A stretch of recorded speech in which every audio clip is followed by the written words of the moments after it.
You're listening to episode 150 of The Secular Buddhist.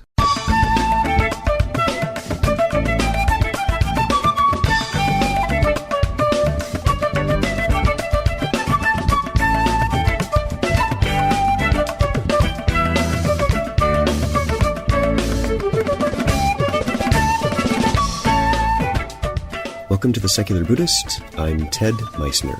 The Secular Buddhist is the official podcast of the Secular Buddhist Association, a grassroots-driven effort to answer the needs of secular teaching and practice for contemporary society. The podcast has interviews and roundtable discussions pertaining to engaged Buddhist training and practice, and the SBA website has show notes for each episode along with resource materials. Though the podcast focuses on core practice from a secular viewpoint, more traditional teachings are welcome and openly discussed. Social activist and Dharma teacher Bob Isaacson speaks with us today about his efforts with the organization Dharma Voices for Animals.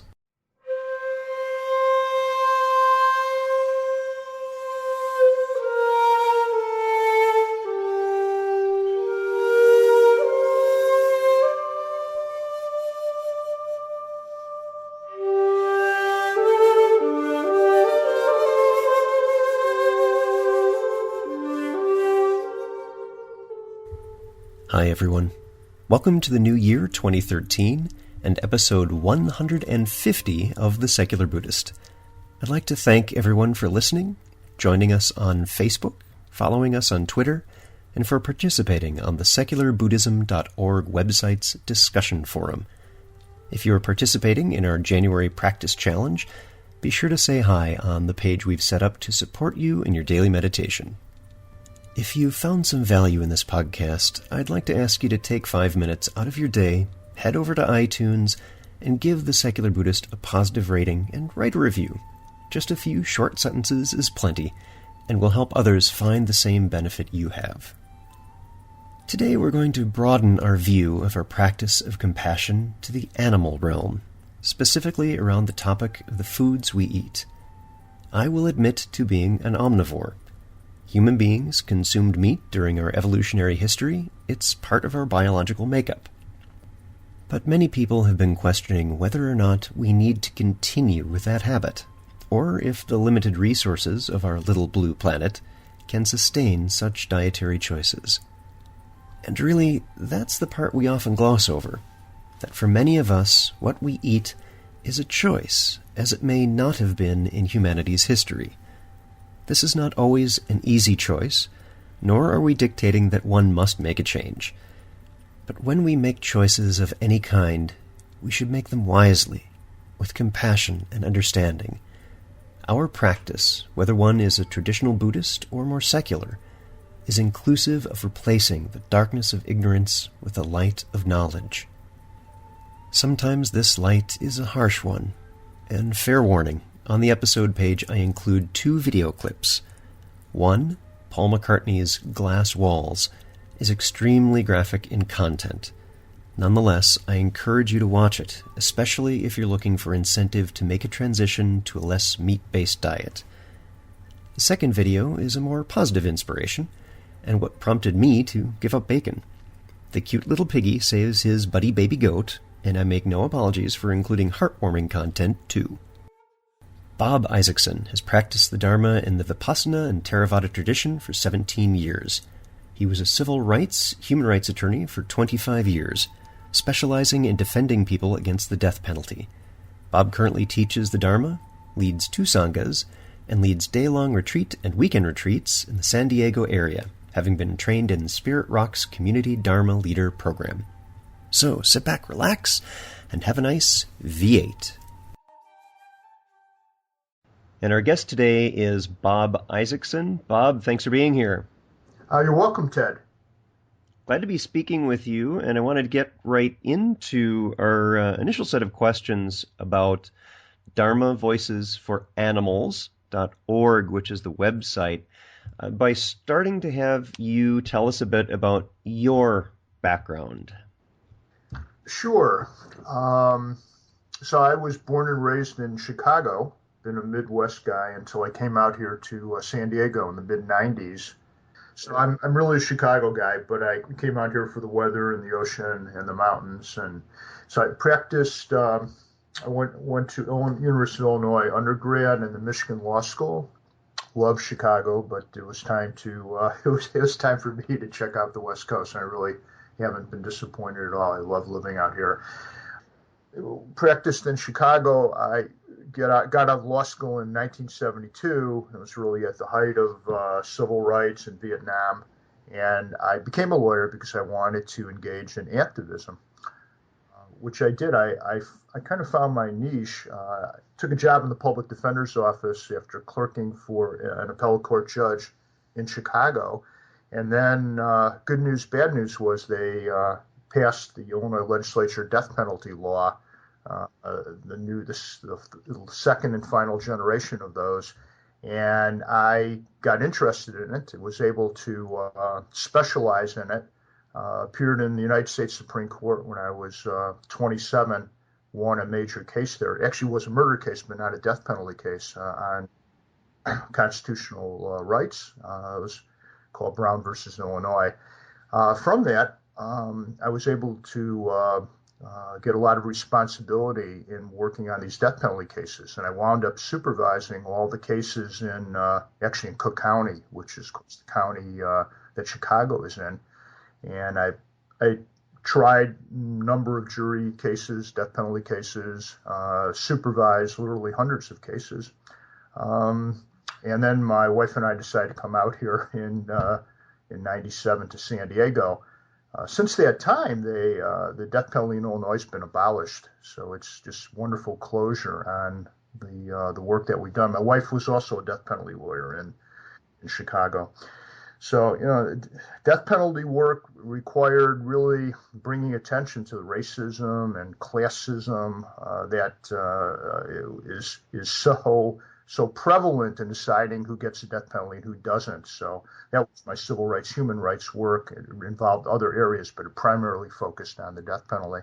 Continued doing that work out here in San Diego for several years before I retired. Actually retired from law. I was still in my 40s after 25 years.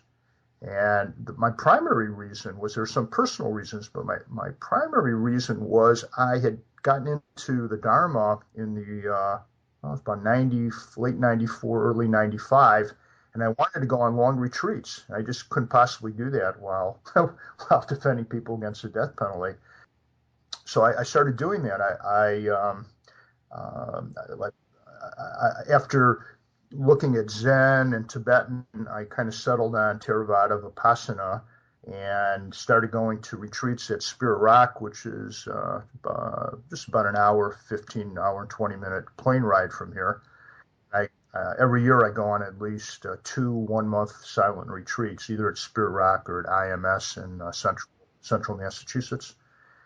My teacher has been now for 12 years, my main teacher, Guy Armstrong, who's one of the senior teachers at Spirit Rock. And for the last 5 or 6 years, Joseph Goldstein has been a very important person in my life and my other teacher. So this has been my journey, and it took the place of my activism. I still do things on the death penalty, some just political campaigning. I've done presidential campaigns up until this past year. I've done that 3 or 4 times, where I've devoted 6-7 months of my time to that. So a little bit about my Dharma practice. So, as I practiced more, I got into it more. It's now the center of my life. That led to my taking a course, a 3-year training at Spirit Rock called the Community Dharma Leader. So I was sponsored for that. And that ended, I think it was January of 2008. So for a year before that, 97 to the present, about 6 years or so, I've been teaching Dharma to a lot of people here. I run beginning courses. I try to target marginalized communities for that, try to introduce people that may not otherwise have any exposure to the Dharma and try to share the profound impact it's had on my life. And also, I now teach weekend retreats here in San Diego. We found a retreat place, and I'm the only teacher. We have about 20 people that go on these retreats.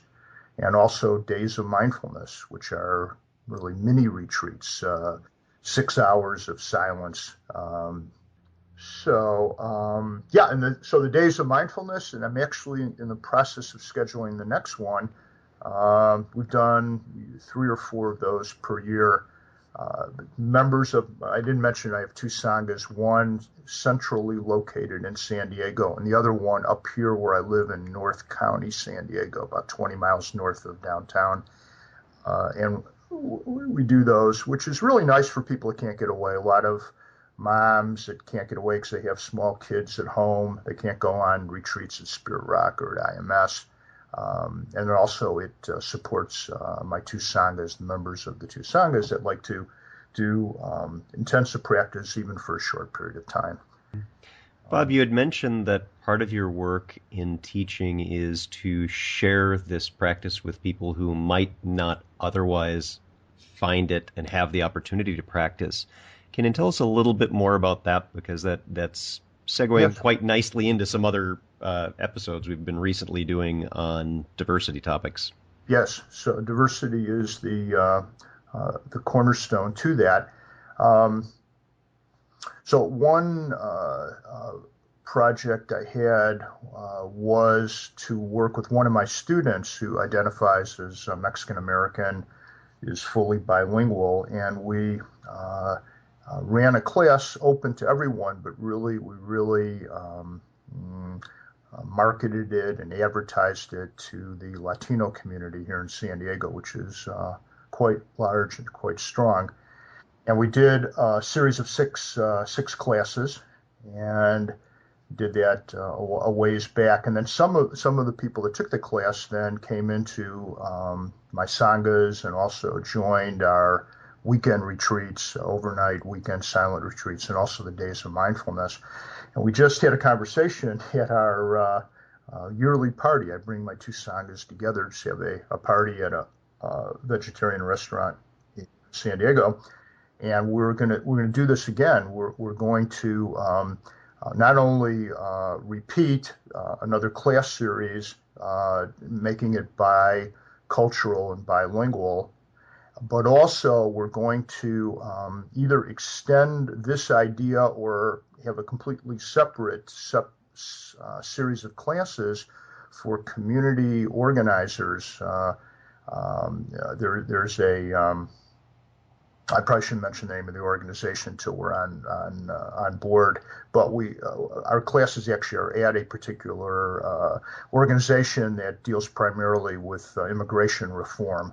And there's a lot of people there that are interested in learning meditation practice and the Dharma practice.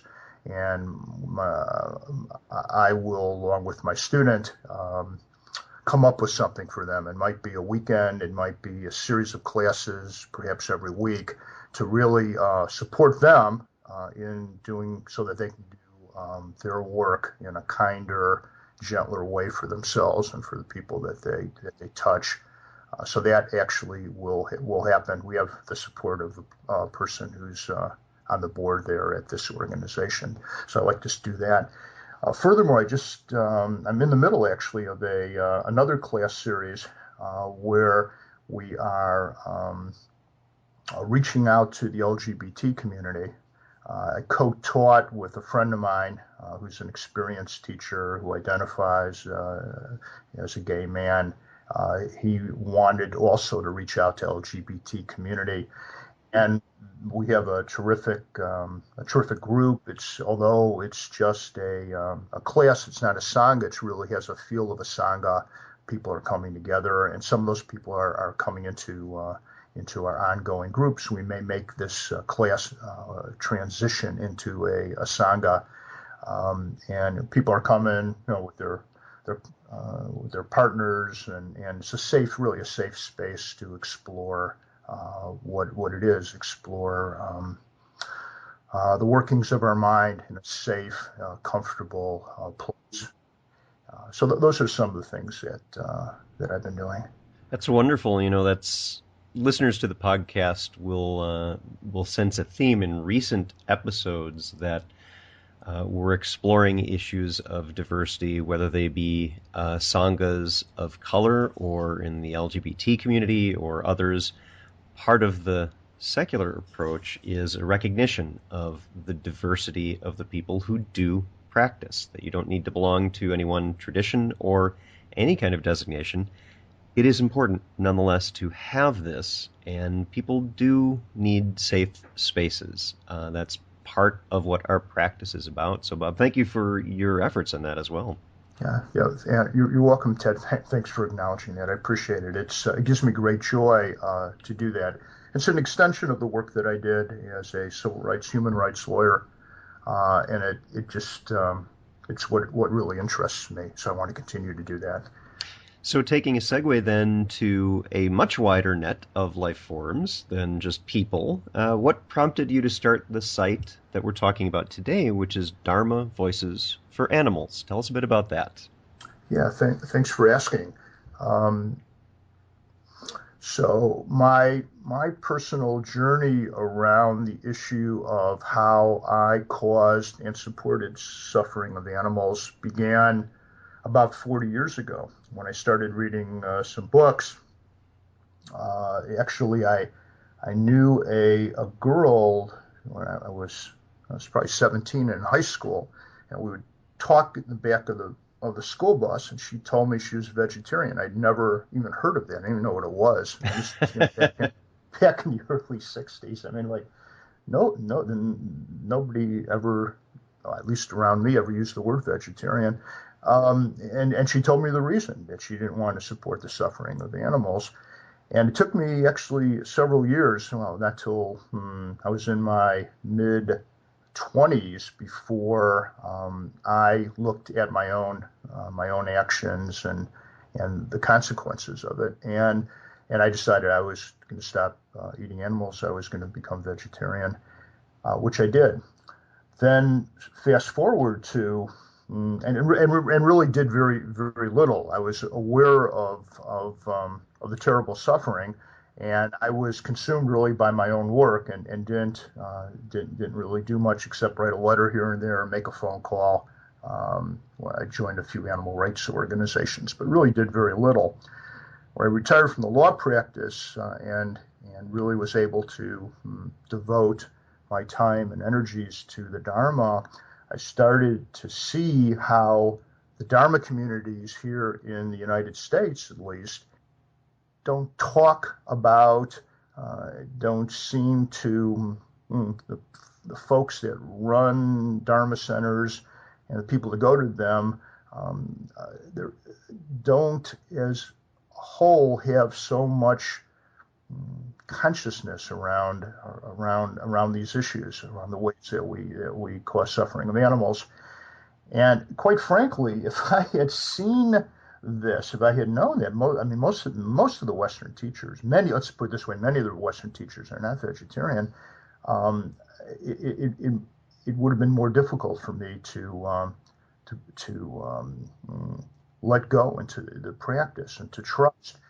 But there I was, noticing. It took me 2 years to realize that all the teachers weren't vegetarian. I had a situation. I was hosting a well-known Western Dharma teacher here in my home. We went out to get something to eat to bring to a teaching that he was doing, and he went for a salad, packaged salad at one of the stores, and he picked up the one with the grilled chicken. And I said, "Oh, that one has grilled chicken." And he said, "No." And I was speechless. I didn't know. Of course, I didn't say anything. But that was the start of my awareness that the Western Dharma communities aren't or weren't so conscious of the harm we cause animals. Starting about 7 or 8 years ago, I started talking to people, mostly teachers, because I see that as or at least I saw that as the key to raising consciousness, and really just asking people about why they make choices they do, asking them if they've thought about it, just engaging them one-on-one, and with some satisfaction. Some teachers welcomed the conversation, wanted to read books. There's a book that I would give people, and I still do. It's called The Great Compassion, which was written by my friend and our DVA colleague, Norm Phelps. It's, to me, by far the best book written on practicing the Dharma with compassion for animals. So I would give this book out to teachers. And then I realized, talking to a friend of mine, actually David Blatt, who became a co-founder of DVA with me, that it wasn't enough just to engage people one-on-one. We really had to start an organization. So that's what we did. And I had met Patty Brightman. Actually, we met over the phone. We met in person much later, a couple of years ago, and found out that she was also talking to teachers and interacting with Spirit Rock, because she lives very close to Spirit Rock, only 10 minutes away, around the issue of this. What is it that we're doing? Does this action that we're choosing cause suffering to animals? Is there a way that we can cause less suffering to animals? Just to get a conversation going. It doesn't do so good to preach to people. Nobody really wants to know very few people, let's say, want to know what my personal path is. But people are interested in many people are interested in talking about it.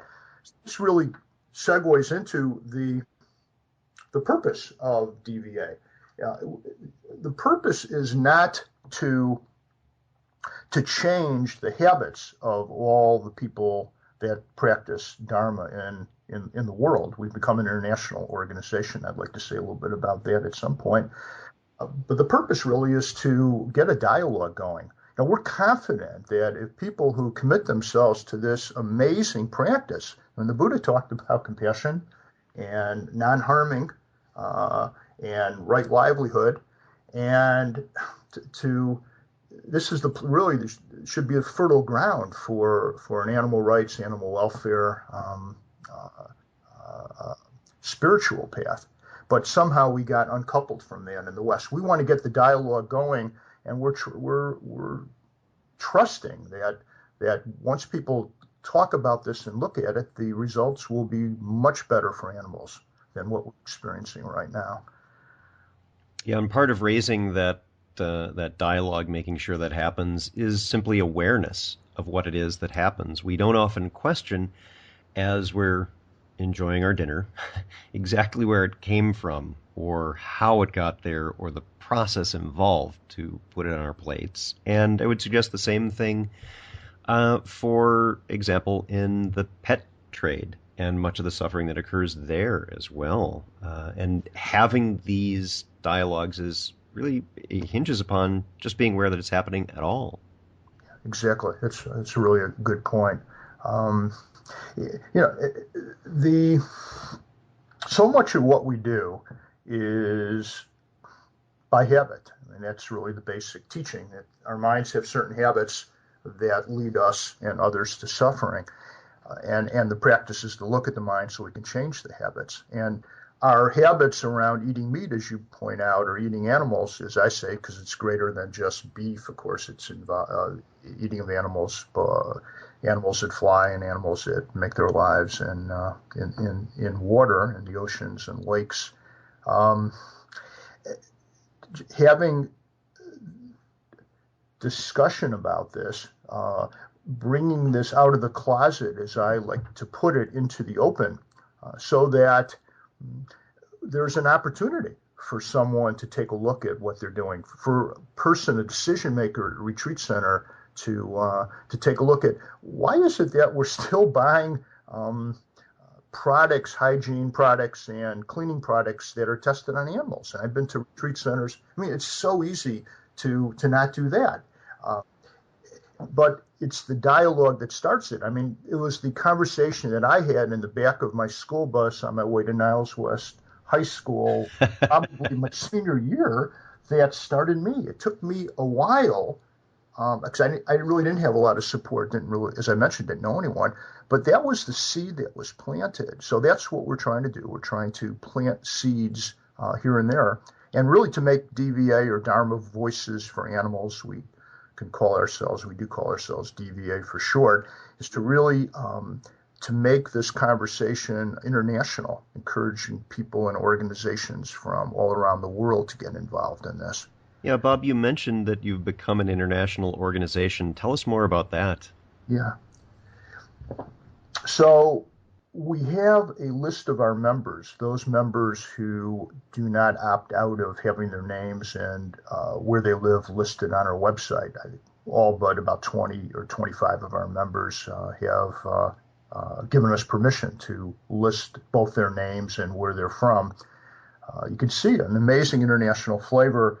People from Mexico, Brazil, Colombia, Canada, Australia, New Zealand, India, and we're experiencing a large increase in number of folks from Sri Lanka.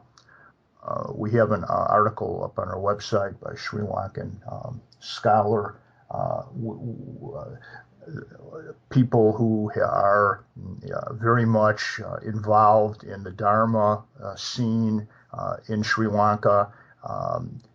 People here in San Diego, also folks living in Sri Lanka. And our next action actually will be regarding Sri Lanka. And, we'll make that public within the next month. But this is at the urging of people who identify as Sri Lankan. So that, and Sri Lanka is one of the three countries that form the basis of our Theravada teachings that had been brought to the U.S. Burma, Thailand, and Sri Lanka, really the three centers for Theravada.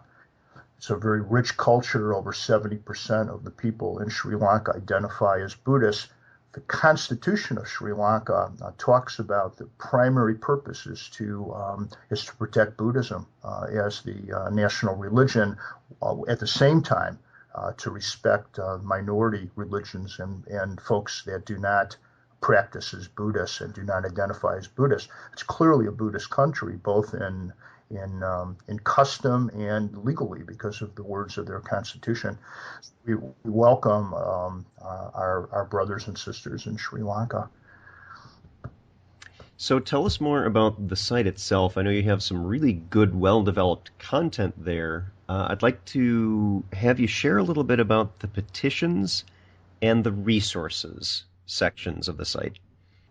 We can start with the petition section. Our first and only petition to date was a petition regarding Spirit Rock. The point of that petition, it's no longer on the website, but if you go there, you can actually see the history of what happened. The point was to bring attention to the ways in which Spirit Rock Meditation Center intentionally or unintentionally, and in almost all the situations, it's been unintentionally, has contributed to the suffering of animals.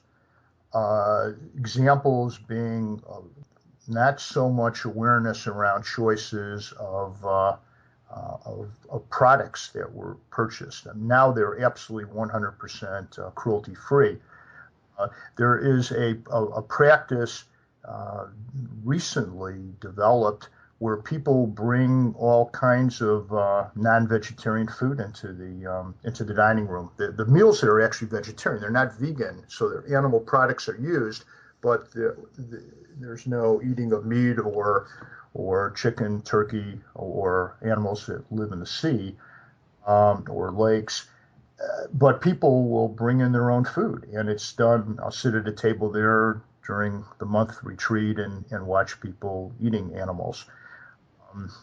And what's interesting to us, and this is in our petition, is that there seems to be not a lot of consciousness here in this intimate surrounding of a silent retreat, that this might not be a nice thing for someone like myself to watch or others. So we just asked them to adopt a policy to not allow eating of animals in the dining room. Um, Other things around the roads there are extremely dark at night because they're on a nature conservancy, and there are certain restrictions on the amount of lighting that's permissible. But you actually can't see where you're walking. And I've stepped on a lot of creatures on the way. I mean, insects and slugs and worms and small animals, and they can do a better job of lighting up. Now I walk with a flashlight all the time, but they're just these dead bodies of animals. In the morning, you can see them. And so with it, that was the introduction to our petition, and we made it clear we actually weren't asking for substantive changes in policies, but more fundamentally, we were asking them to create a position of animal advocate on their environmental sustainability committee. And this is a new committee that's being formed, although one might say the animal advocate wouldn't necessarily fit in an environmental sustainability committee. It was much closer to a fit there than with some of the other committees involving financing, fundraising, building, etc. So we presented that, and again, we wanted a presence, a permanent voice for animals at the table when Spirit Rock was making policies. And then the board consults with the Environmental Sustainability Committee, which is in the process, I should say, of being formed now. They haven't taken formal applications, but it will be done soon, I'm told. So we wanted to have a presence there. And we presented the petition in person. I flew up to Oakland. I was accompanied by Patty Brightman, our secretary and co-founder of Dharma Voices for Animals. And it was, we had half an hour of their time. Oh, I'm sorry, we had 15 minutes of their time, and we had a good discussion. Ultimately, they did not create the position of animal advocate, but they did something I think is really important. They changed the language of the Environmental Sustainability Committee to require that every member, not just one member such as an animal advocate, but that every member have some experience and awareness around the suffering of animals that we cause by our actions and by the actions that Spirit Rock may take as policy. So we're looking forward to having a presence on that committee, and we're going to apply for that. Patty Brightman will certainly apply. She's 10 minutes from Spirit Rock. I won't personally be involved because it's too difficult to get up there for all the meetings they have, but we'll intimately be involved, and we're asking our members for other folks that are up in the Bay Area or nearby that might be interested in joining the Environmental Sustainability Committee to be a voice for animals. When I like to make this analogy, when Dharma communities, Dharma retreat centers do things that are insensitive to humans, so it might be insensitive to a person that identifies the LGBT community, it may be insensitive to a person of color, as hurtful as that can be to people who are affected by that, there's always the opportunity to speak up. And I've witnessed some real changes in the policies of retreat centers around diversity issues. But non-humans don't have that opportunity to speak up. So we are their voice.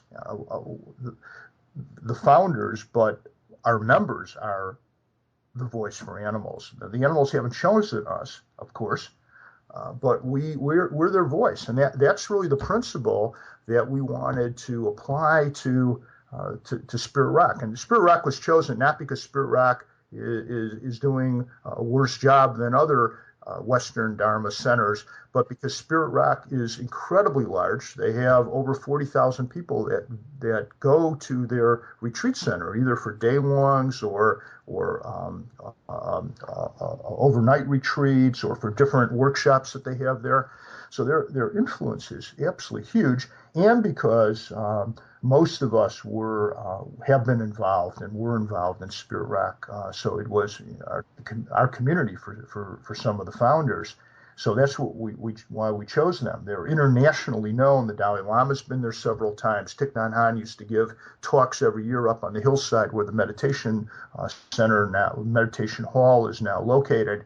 So they have an enormous impact on the international Dharma community. So that's actually why we chose Spirit Rock, and we're very happy with what has happened. I think it's a very nice beginning to conversation, to an ongoing conversation. They also mentioned they would probably change the mission statement of the kitchen. We haven't seen that happen yet, but we'll be talking to them about that. And it's interesting to see that this very large center that is very well known, as you've described, what an excellent place to start that, because the awareness is immediately global and they can help set the standard for how we approach this particular topic. And one of the things that I think that probably helped inform is what you have on your resources. And this is something that you've done on your site to help people who want to find out more, who want to have these, to raise their awareness of how animals are treated. Tell us about what you have in your resources section on the site. So what we have is various sections. The first is the Dharma and animal suffering. And there we recommend Norm's book, The Great Compassion. The full title is The Great Compassion, Buddhism and Animal Rights. Norm has authored several books in general area of animal rights. He's particularly interested in the Dharma, having practiced for over 20 years in the Tibetan tradition. Also, we have other another really good book there by Philip Kaplow. We link to an article that Norm Phelps and I did recently for the Humane Society of the United States, which is kind of a primer. We hope it's effective as that, a primer of Buddhism around issues of animal rights, talking about not only from the Theravada Vipassana view, but also the Mahayana schools, Tibetan and Zen. And I should point out, although many of us identify or find our home with practicing Theravada Buddhism, our organization knows no boundaries. We welcome, we have a lot of friends and colleagues and contributors from Zen and Tibetan. And I want to mention our Tibetan, one of our Tibetan connections is a personal friend of mine, the wonderful Geshe Felgi.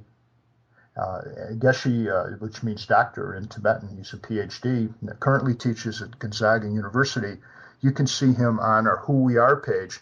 And I notice we don't have a link to him. Let me see if that's right, because our webmaster is on leave right now for a little bit, but that's the next thing we're going to do. Geshe Felgi refers to the Dalai Lama as his main teacher. He spent 5 years in a cave. He was former member of the Tibetan parliament in exile for 10 years. He ran for the office at the urging of His Holiness the Dalai Lama. And he is a lifetime advocate for vegetarianism in the Dharma community. And we're going to link to a recent video that was professionally produced for him and his organization, the Universal Compassion Movement, where he talks about his own journey around being an advocate for animals and trying to raise awareness. He spent some time here with my wife and I, because we had a tour that DVA sponsored in part, Dharma Voices for Animals sponsored in part, and that tour was Compassion for All Beings. And that tour brought Geshe-la to San Diego last June, where he spoke in front of a number of nice audiences here in San Diego. He was also up in Northern California. So we're going to have next time, hopefully the next time that you look at our resource page, you'll see the link It's right now. It's just been sent to our members. I realize that there's a hole there in our communication, so we need to put that up. But you can see his bio on our Who We Are page. He is formally a contributor to DVA. So we have that. We have various links with there's a video, and the video is graphic. We warn people, but it's really important to see.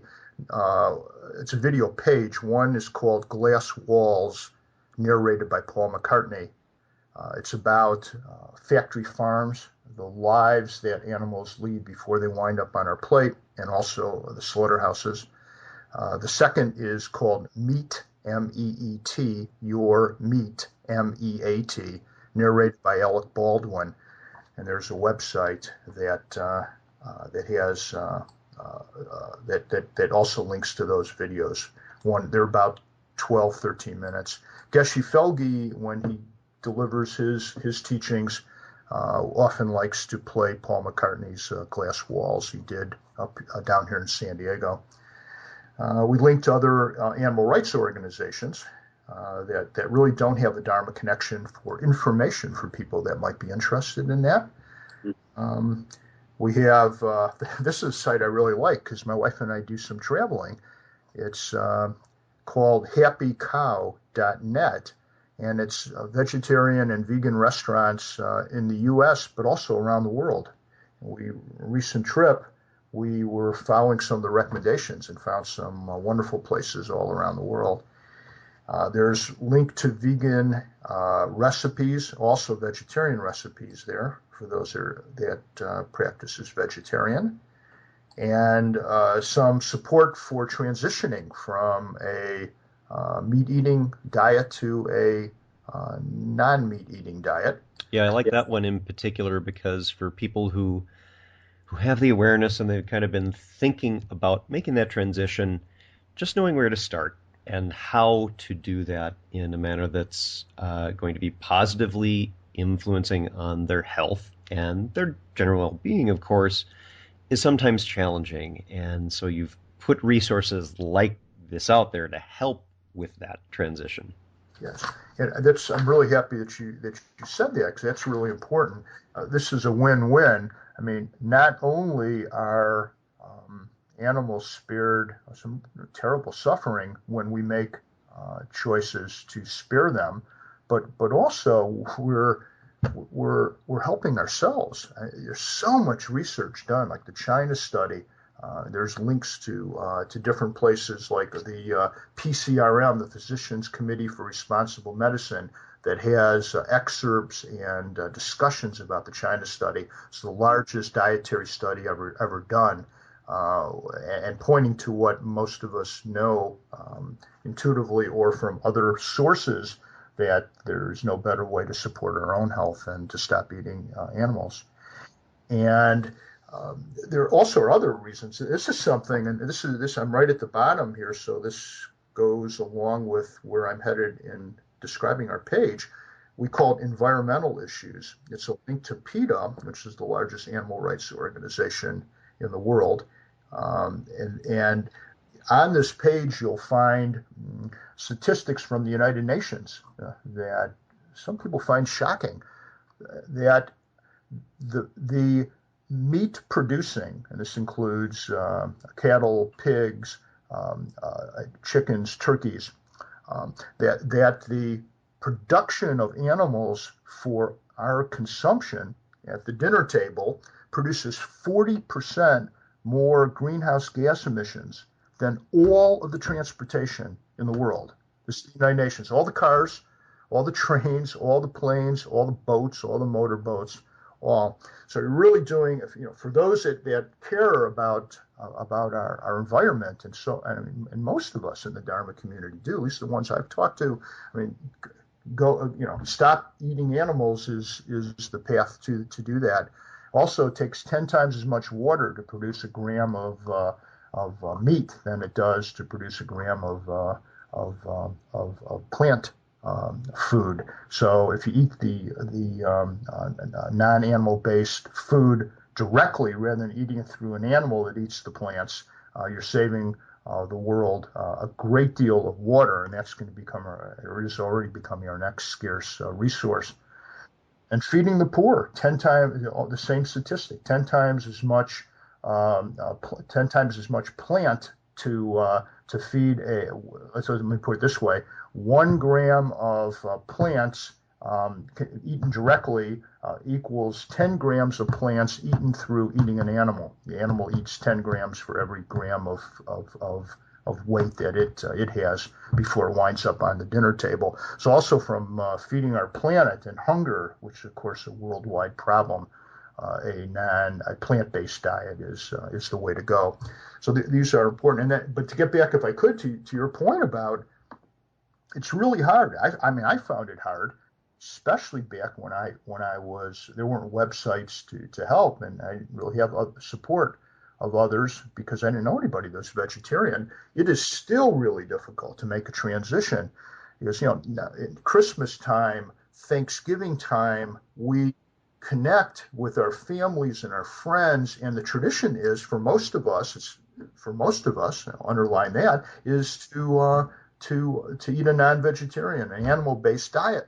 So when we're doing that, it's really hard to break that habit. So to underscore the point you just made, it's really really important to have some place where you can get support and in an easy way, that you don't have to spend half of your day worrying about what you're eating and how you're going to make the next meal or purchase the next meal. It's actually quite easy. And we're going to be working on supporting people in that way, hopefully having a forum where we can discuss this if somebody wants to make a transition but wants some assistance in doing that or some support. We could provide that. But right now it's just the website that we link to under transitioning from eating animals to a cruelty-free diet. Mm-hmm. And just providing that resource, understanding that Dharma practice at its heart is against the stream. The fact that it is difficult doesn't mean that there's not some value to us in doing it. I'd also like to mention on that resources page, for those of you who are listening who are part of retreat centers or sanghas, there are also links on the right side, DVA recommended guidelines for retreat centers and recommended guidelines for sanghas. So you can check that out as well. Bob, what is it that you would like to see happen? What is the change that you would like to have occur? Yes, and can I mention just one more thing and answer your question now, if it's in, or maybe just go sideways for a minute? Sure. First one is there also, thank you for mentioning the guidelines, and these are also being refined as we get more feedback from our members and from others that we learn a lot from in our journey here. There also is a cruelty-free lifestyle. So not only is there guidelines, or are there guidelines for retreat center, as you mentioned, and also sanghas, but also for personal lifestyle. And there's one other page, and maybe I should take this up after talking about where we'd like to go, because that sounds like a nice place to end. Nice segue. Which is our blog page, which I am going to rename as articles, because I think a lot of people are missing that. And then, of course, one would be able to reply to the article. And we have 4 up right now. We're getting a lot of offers from really well-known and wonderfully inspiring writers. But just to take a look at that now, we have 4 pieces up there, which I find interesting. One because I co-authored it, but there's 3 others. I found that process of working with Norm Phelps really interesting.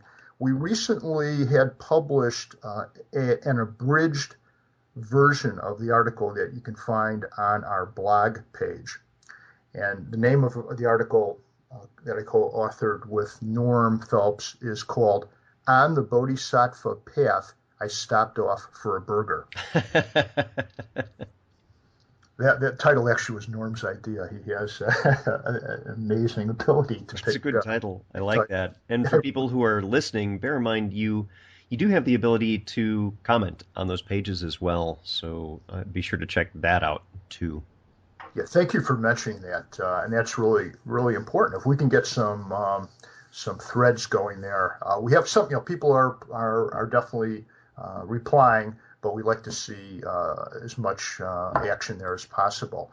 So what you get if you go to the areas, you'll have the complete article. That, I should say, was published in the October of was 2011 edition of the Inquiring Mind.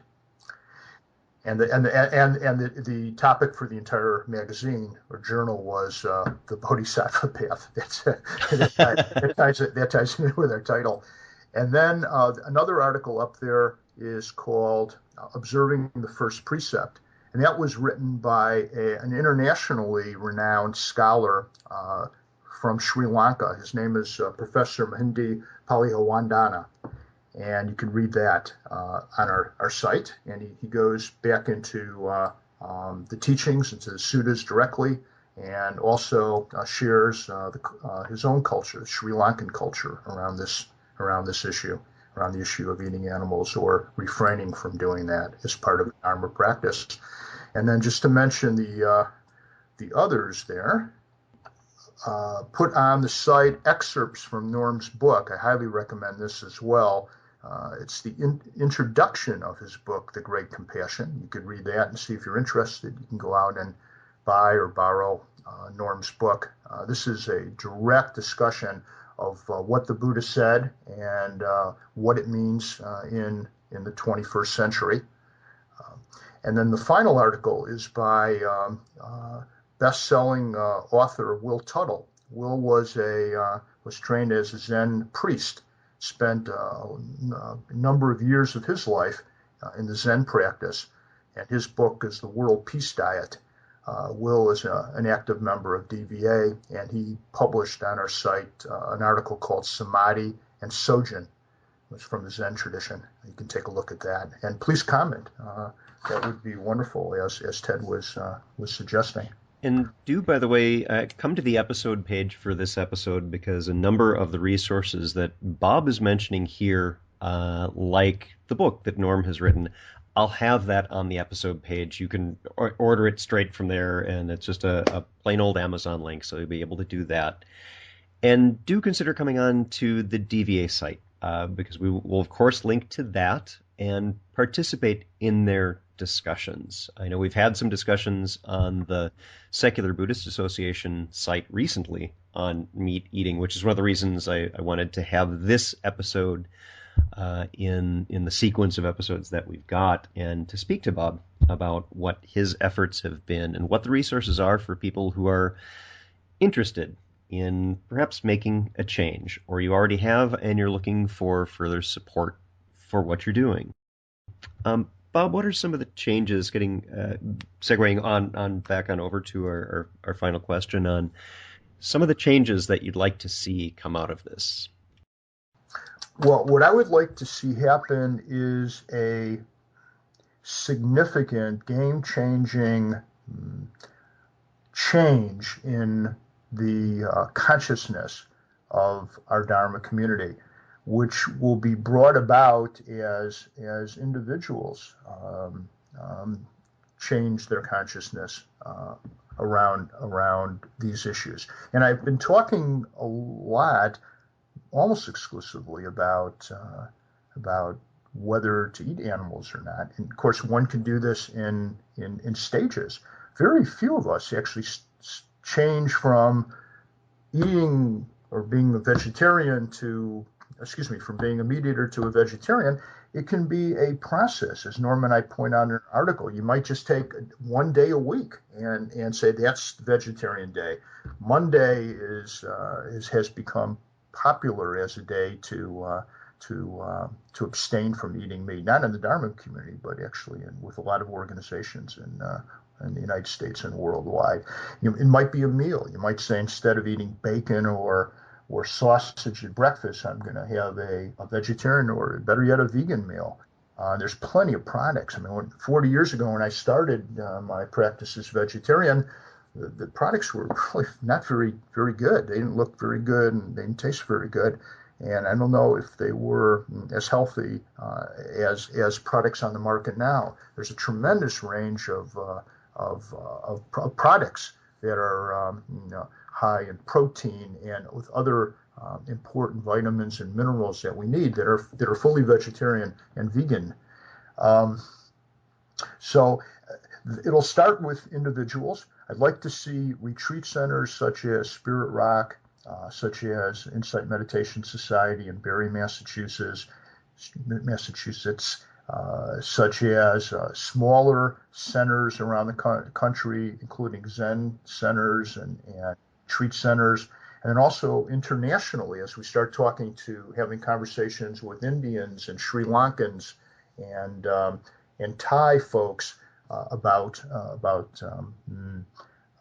practices, so that this becomes something as important as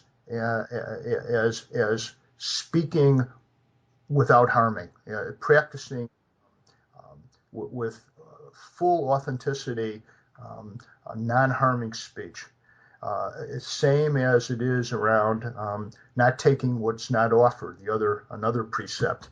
So most folks that practice the Dharma wouldn't consider stealing something from a neighbor, but yet would consider eating foods that contribute to some really horrific harm. So to really get that conversation going, which we are fully confident, change the policies of retreat centers. In Asia, there are some very inspiring for us examples of non-harming. Recently, there was a biannual meeting of the World Fellowship of Buddhists, which is, I believe, the largest Buddhist organization in the world. It was founded in Sri Lanka. The offices are in Bangkok, Thailand. And the conference last year, I'm saying last year, it's not last year yet. The conference this year was in Korea. And there was some of our friends in Sri Lanka reported that the members of the conference were taken on tours of monasteries in Korea, of course, South Korea. When I say Korea, I mean what we usually refer to as South Korea. And those monasteries were completely vegetarian, actually vegan. There are no animal products were used at all, and they were talking about this as their practice. Of course, we wouldn't harm, and that's what the Buddha taught us, to not intentionally harm another being or support or cause harm, as the Dhammapada says. In Taiwan, there's so many traditions fully vegetarian. And also in Sri Lanka, many of the centers there are vegetarian, and some of them also vegan. So we have some wonderful examples of the careful, committed practice of non-harming through our food choices already there in the world, and we want to extend that. Of course, we'd love to see Buddhism and Dharma practice be a shining example to the rest of the world. I mean, the reason for putting resources and time and energy into raising consciousness in our own Dharma community is because our Dharma community should be a shining example for the rest of the world. But unfortunately, we've really lost if you ask the farm animal, if you ask a pig or a young calf, if somehow able to communicate, are folks in the Western Dharma community doing a good job in avoiding harming you? What do you think the cow or pig would say? And that's what we want to keep raising their suffering in a way that can be heard. That's what we want to do, and that we're confident that this will have a significant impact on the suffering of animals. Excellent. Well, thank you, Bob. For people who are interested in finding out more, and in particular taking a look at the resources, if you're interested in making a change yourself, the website is dharmavoicesforanimals.org. And again, I'll be linking that on the episode page for this episode. Our guest today has been Bob Isaacson, co-founder and president of Dharma Voices for Animals. Bob, thank you so much for being here today. Thank you so much for having me, Ted. I really enjoyed our conversation. Thanks a lot.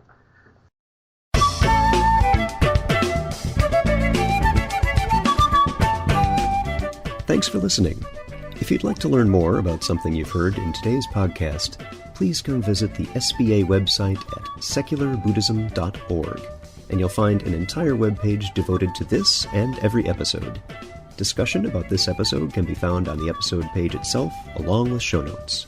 The music for The Secular Buddhist is used by permission from John Kaizan Neptune's CD, Steps in Time. Additional music is provided courtesy of Monty Levinson of Taihei Shakuhachi and Rodrigo Rodriguez. Their websites are also linked on the SBA site on the About Podcast Music page. Until next time, remember, every moment you have a choice. Make it the best you can. See you next time on The Secular Buddhist.